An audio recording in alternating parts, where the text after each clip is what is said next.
makes you busy? Ano magkakabala? Well, I'm a father for one, so my baby keeps me very busy. Well, she's not a baby anymore. She's 3 years old. Totoy Bato ended last March, so for the past few months, I just kind of got my life back. Kasi 1 year kami nag-taping eh. So, paunti-unti parang sinasanay ko na ulit yung sarili ko na normal na gawain. You wake up every day. I can't go to the gym. I'm injured kaya nangayat ako ng konti. But just being a dad, pretty much.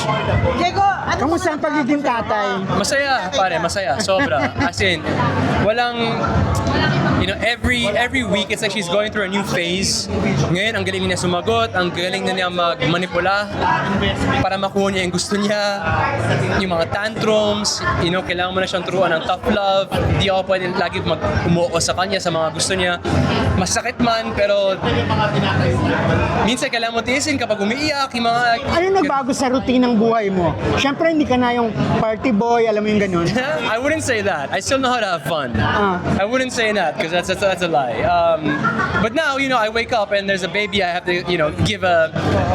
When she's with me, Alexis, kasi baka you're watching this, you say this isn't true. So when she's with me, iba na yung kailangan mo isipin. I have to think of her. Ano mga nabago sa'yo?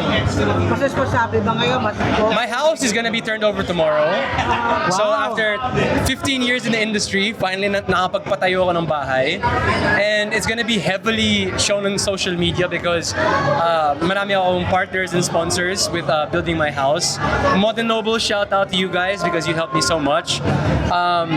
So you'll be seeing a lot of that on my social media, on my Facebook, on my Instagram, and my YouTube and podcast since the house is finally built is gonna come out na. So, So, mas naging focus niyo ba sa ka-direction? sorry?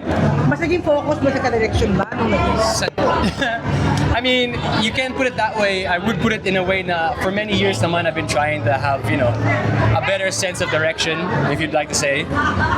But yes, definitely Hailey is more of an anchor to me. I can't just book a trip to Bali tomorrow and disappear because I got responsibilities here in Manila. Diego, for those na curious, paano pala kayo naghiwalay na lang ng mother ng...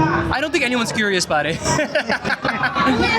Ano ba nangyari? Di ba last time na-interview kita dun sa...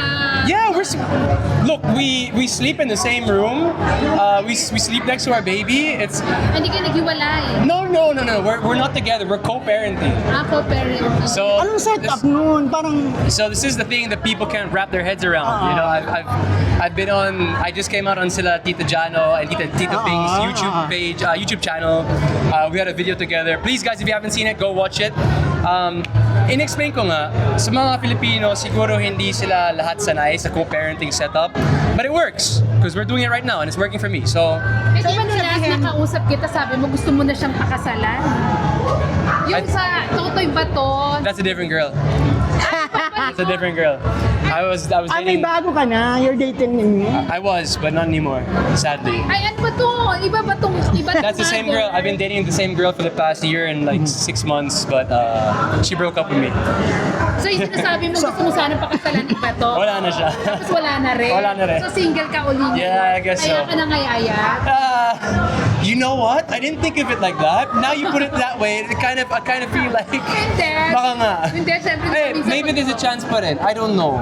But I'm not rushing into things, I have a lot of focus on, like I said, my house. It's August, it's ghost month, pero Boss Vic, baka naman, maybe may project tayo dyan. I was pitched a couple movies. Serye. Serye, wag muna, ayoko na muna. Nawalan ako ng 1 taon ng buhay ko sa Totoy Bato. Medyo... Yeah, see? Tinan mo? Mismo totoo yan. Sila Piolo, yung dahilan kung ba't sila nag-isang buong buhay. Yung buong buhay hindi lang na siya ulit yung nakapagod eh. It's like you really, para ka magkakaltas sa isang edad, isang number sa, it's like you add a number of your age as soon as you enter a serye.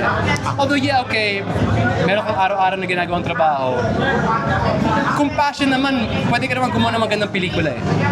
Yun lang. Thank you.